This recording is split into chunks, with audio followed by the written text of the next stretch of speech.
Sales, marketing, and RevOps. It's sink or swim out there, and yesterday's strategies and tactics won't help you today. This is Revenue Today, and I'm your host, Jared Robin. Join me as we interview revenue leaders in our community to learn what steps we could take right now to help you scale yourself and your company. Revenue Today is sponsored by RevGenius, and we're on a mission to bring inspiration and creativity to all revenue professionals in the world.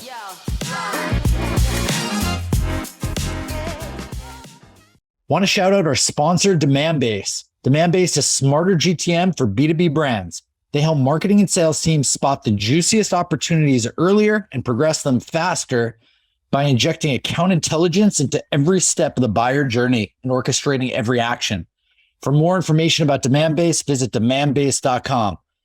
Jonathon, one that comes to mind or kind of along the same lines they just mentioned there is around who else cares about this problem and kind of leaning in towards the supporting stakeholders to help your champion perhaps even access other budgets, right? Or just get more on board for that buying committee.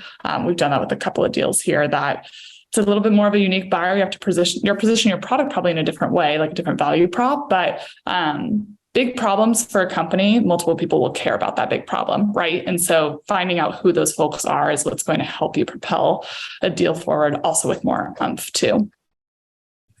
Totally.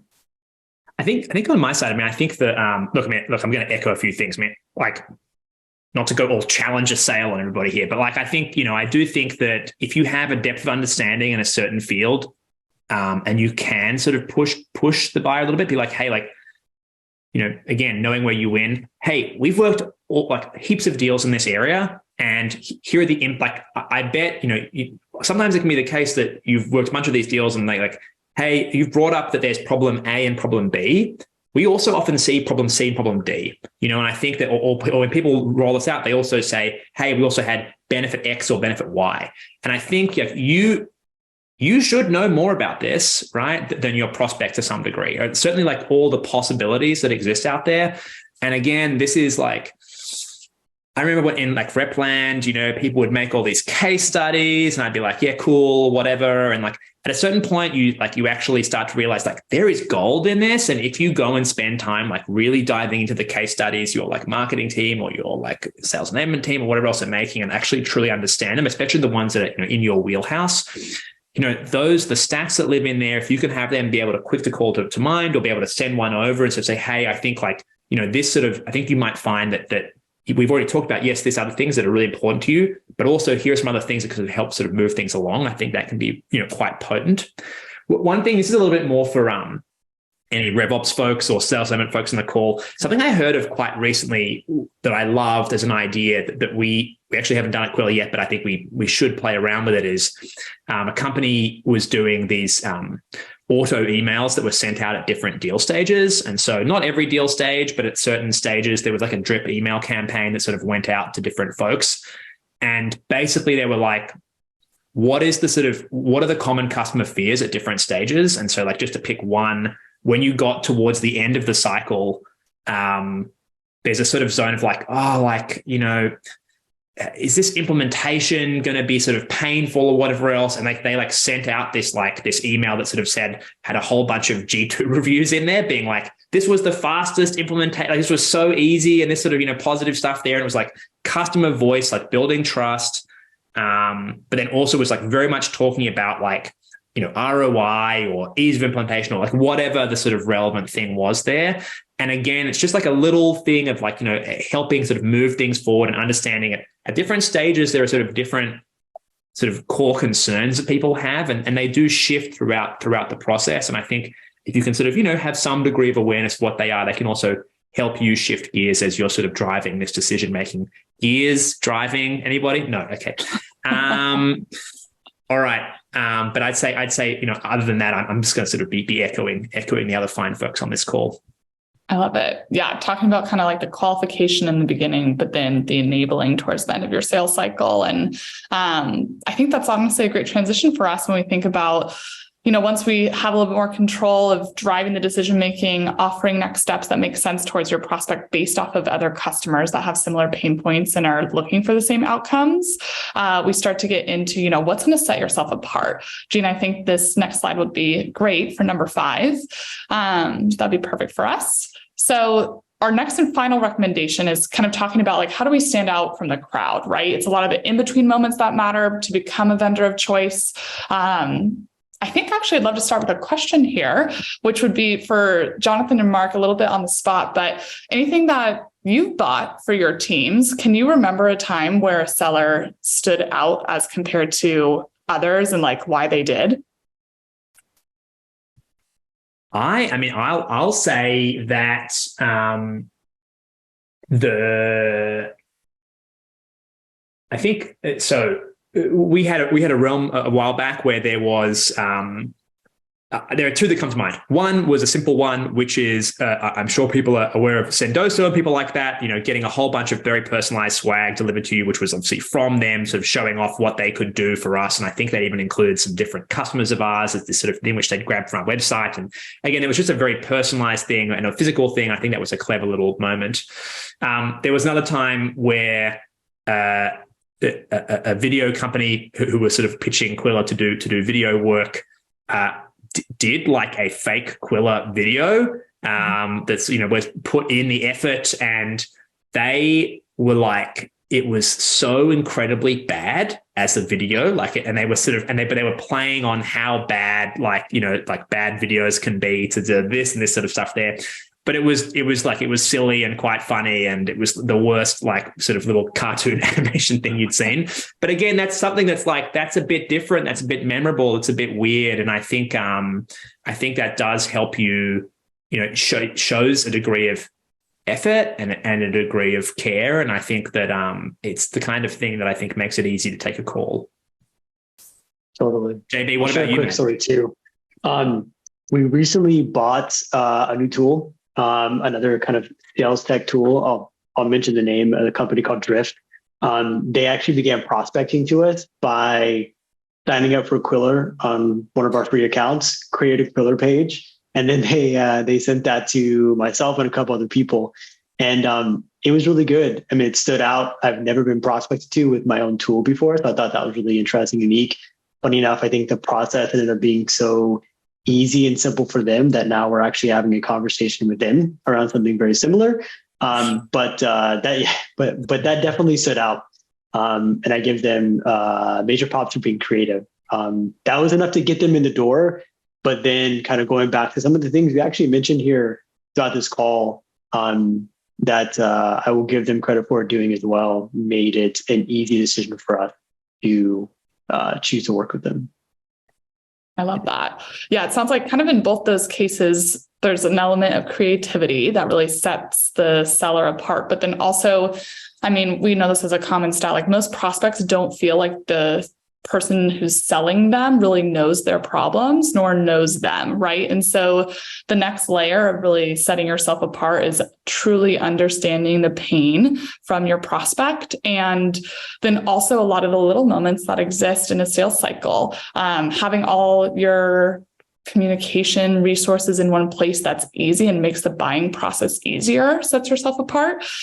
Speed of response, as well as really digging down into, understanding the process to get something approved and enabling your champion, your economic buyer with the right resources at the right time, so that they're not also feeling like they have to do this work on the side as a part of their evaluation process. I know that at Lattice, we use really like kind of a hub and a resource to communicate with our clients, to share resources. I think one of the reasons why I love it is going back to that mutual action plan. We use a resource where we can actually communicate about a mutual action plan with a client together, back and forth, adjust it accordingly so that both parties really feel bought into the mutual action plan versus a mutual action plan getting pressed on a prospect that may not even have real buy-in, right? I know, JB, we had talked about this, obviously, of course, with Qwilr. Would love to get your perspective around how you think of Qwilr as a one-stop shop and really effective. Yeah, totally. Well, I think I'm probably just going to echo a bunch of the things that you just said. But being someone who obviously leads the sales team, but then also someone who makes buying decisions, I don't make decisions in a vacuum myself either. Thinking back to the tool that we recently bought, I think there was about 6 people that got involved in various points in the conversation with that. And then being able to share the right information with them made it significantly easier. I think there's also something to be said around making it easier for your buyer to actually buy from you. And that means different things to different people, depending on, your sales cycle, your sales length, your ACV, a lot of other things. But I think that's also really important. And as a buyer, I'm sure anyone in any role could probably kind of relate to this. I'm doing a lot of stuff, and buying something or evaluating something is really one small part of my job on top of the other things that I'm consistently doing. And so being able to use a resource or have something to tie back to say, what was our last conversation about? What did we discuss? What did we looked at? And I have to, begin every conversation with that. And then also being able to share those resources with other people who are involved in the process, incredibly important. But at its core, I think it's just, make it easier for people to work with you and buy from. Yeah, I plus one to that. I mean, I think listen, sorry, we've gone all this way. I'm the founder of Qwilr. I've got to put the Qwilr hat on at some point. But I do think one of the things that we sort of see at Qwilr and a whole ethos that we sort of have, around at Qwilr generally is our goal is not just to build something that's a tool that's wonderful for the seller, but that is wonderful for both the buyer and the seller. And we really do think that the B2B buying experience is can be a bit junk, to be honest. If you look at it versus how we sort of live our world, in our sort of in consumer buying experiences, it's so nice. It's so seamless. There's so much information provided. And I think it can really feel a bit not like that in B2B to some degree. And I think one of the things that we've been sort of, there's a whole bunch of stuff we sort of work towards on this side about having a hub for everyone to come together. And I think one of the things that we've loved, Qwilr pages are web pages. So as you sort of create them, you can do a whole bunch of interesting stuff. You can do interesting ROI calculators, blah, blah, blah, blah. But one of the ones we've sort of noticed recently a lot of just gong videos being embedded. As I love this sort of thing where people are they're recording the product demo or the service demo, the core thing there. And yes, maybe you've got 2 or 3 folks on the call there, but when you send out your sort of, this little hub in Qwilr, or it's maybe something of a proposal, but it's also got other parts in it, being able to embed that video, maybe you snip it down to the right size where it's just the product, just the 20 minutes you're sort of really going through the product. But the CFO joins the thing, he doesn't really know what's going on here. If he can just quickly, go in here, or maybe there's the CEO is there and she just wants to, have a quick look and understanding, this ability to very quickly say, what's all the information you want to get up to speed on here? There's some links to case studies, there's this thing here, or I can see the pricing, it's actually interactive, or do we need this or that? And I can play around and understand that. All of these sort of areas, whether it's in Qwilr or some other hub, I do think that making it easy for the other parts of your buyer to get up to speed quickly and easily in a really nice way, effort shines through.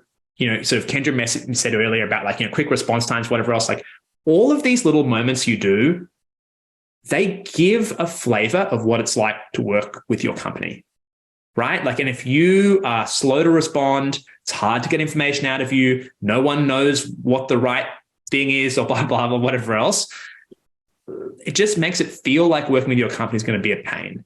If it's a delight to work with you, people are going to feel like it's a delight to work with your company. Hopefully it is a delight to work with your company. And I think that, that's, that effort really does shine through, and never more so than in times like now. Totally.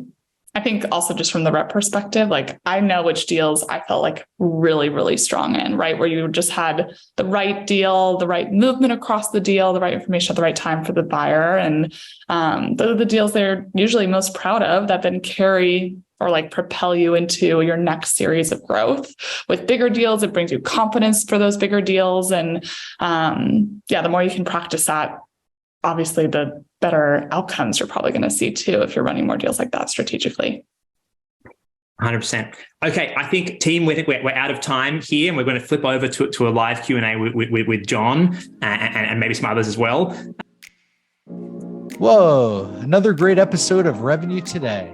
For show notes, links, and mentions, visit revenuetoday.live. For all my friends in the Rev Genius community, thank you. It's been awesome to spend this time with you.